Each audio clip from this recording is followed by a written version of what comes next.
Spiritual awakening, how to. That's the most common search string that people use when they're looking for an answer to what is awakening, what is spirituality, how do I get that? It is possible, it is doable, and we're going to answer those questions because you need to know.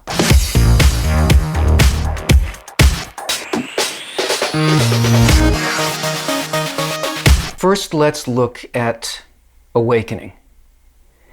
We have a lot of expectations about what that might be. And they all circle around the idea that a person, an individual person, somehow gains access to a different view of reality. And that the person fulfills their purpose, they penetrate past the things that block our higher perception. But this whole mythology, this storyline that has to do with you coming someplace and entering this and achieving this within yourself on your own is just that. It's just a myth. It's a storyline, because spirituality is not an individual path. It's not an individual pursuit. Spirituality is a complete integration into the whole system of nature, the higher system of nature that's basically hidden from our normal perception. Why is it hidden from our normal perception? Because we play out this story of the individual hero moving along a path and achieving godliness.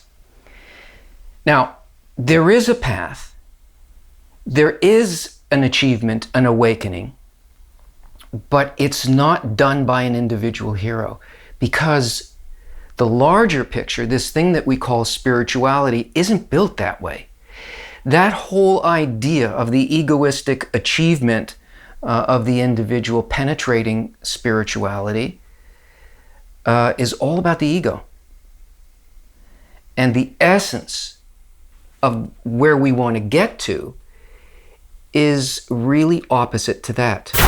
So there is a preliminary awakening and there is the actual spiritual awakening. Now, hold on.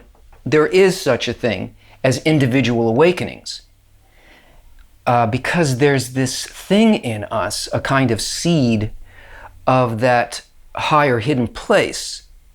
And when it turns on, when this sort of spiritual gene turns on in us, nothing's going to satisfy it other than being able to find its home, like where it came from, what it is, what it's here to do.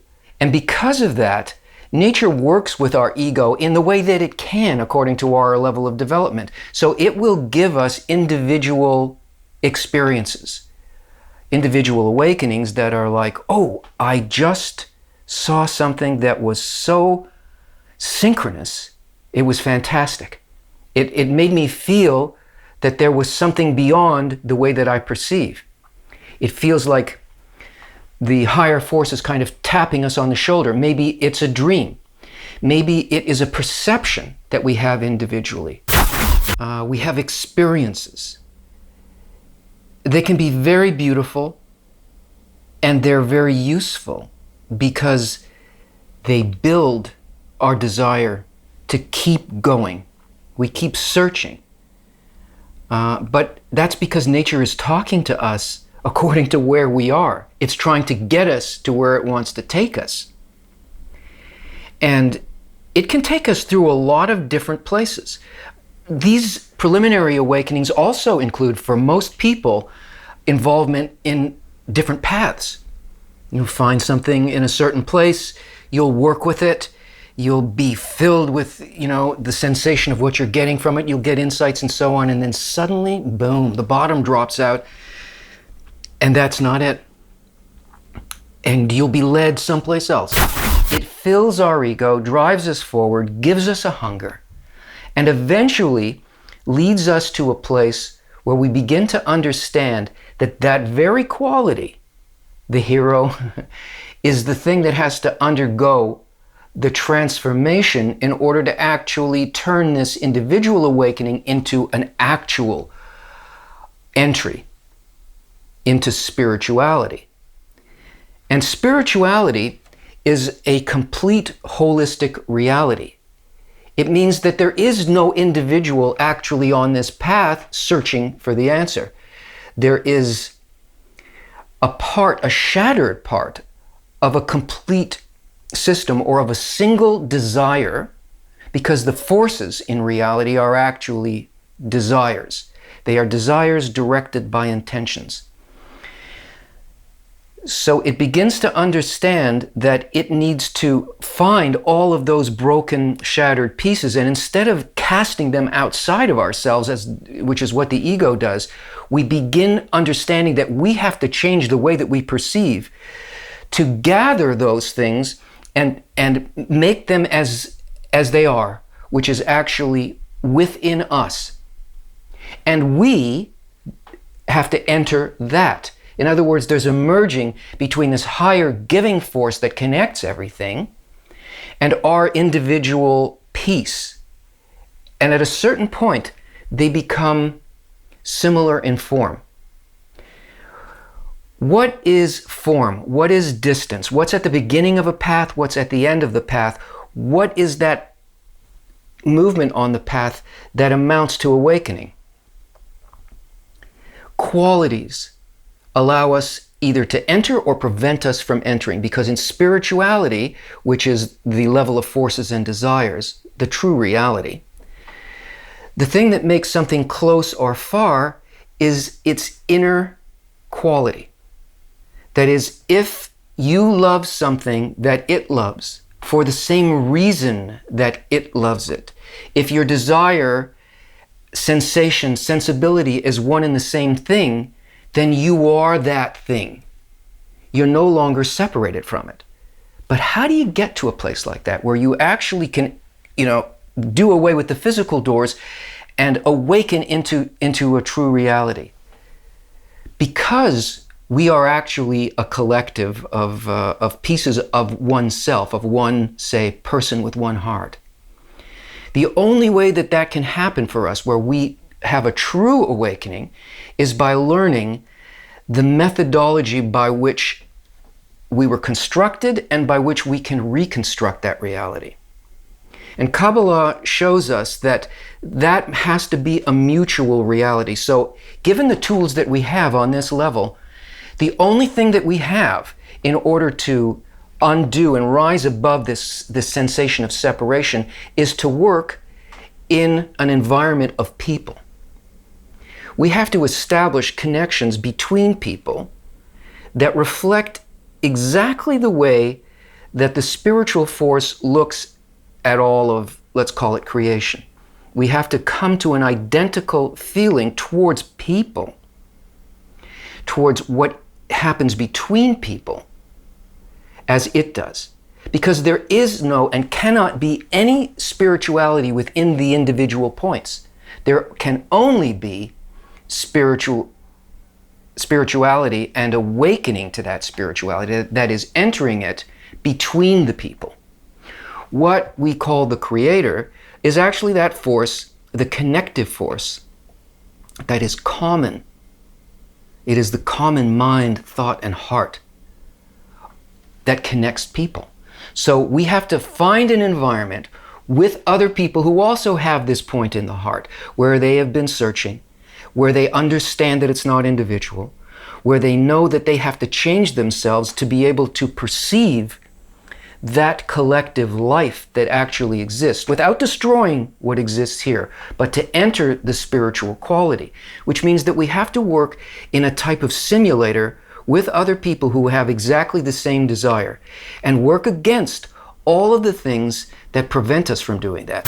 We start to work with the forces that actually limit our perception of spirituality. We work directly on being able to perceive the nature of our resistances, the nature that we want to reach, the difference between those two things, and we begin to identify within us where our intention actually is that keeps us out of awakening. It's very practical. Where else would we be able to measure what's going on in our minds against some kind of God? No, because working on our own, we're good with God. Yeah, I love you, God. You're the greatest. I worship you. Tell me what to do and I'll carry out your commands. You can't even hear, feel, or sense at all something like that. That is complete make-believe. That's the hero story. Out in the world, we can't do that. With people who have other goals and other desires, it's impossible. The awakening can only happen once we find a correct environment with people that share this exact desire, that are on this path, and also want to transform their perception and their identification of self with others and with the system. We cannot work directly with the upper force. We have to be so connected to what they say, what they feel, what they do, that we really identify with them as an aspect of self, not as something outside of us. When that starts to happen, our perception of reality turns upside down. It's inverted from the way that we normally live. We now are the same as the upper force, and we know what it knows, feel what it feels, and can do what it does because it is working through us. And we've chosen that. We've built it. It becomes something that we don't actually receive, we actually give that. Now, it might seem that this is something like science fiction, that we leap into this other place, that it's pretty much impossible. Because if it weren't impossible, the whole world would have an awakening, would eventually come to this. It happens. It is a natural process, but it doesn't happen some other way. It doesn't happen by meditating. It doesn't happen by separating ourselves. It happens only by integrating ourselves specifically only with others who are also working on this. And that type of simulation is like a particle accelerator. It really speeds up the process and lets us get ahead of the wave of nature. Because nature will take all of humanity to this place, but it's a long, slow, grinding process. It's painful. It's what we call history. And all of those horrible things that happen to us along the way, the painful evolution of our societies, are only because we're behind the wave. But working in a simulator with others who have this desire is getting ahead of the wave. It is possible, it is doable, and it is the true awakening. If you want to know more about the science from which all of this comes, check out the links. And if you've got somebody that you think can benefit from this, then subscribe, like, and share.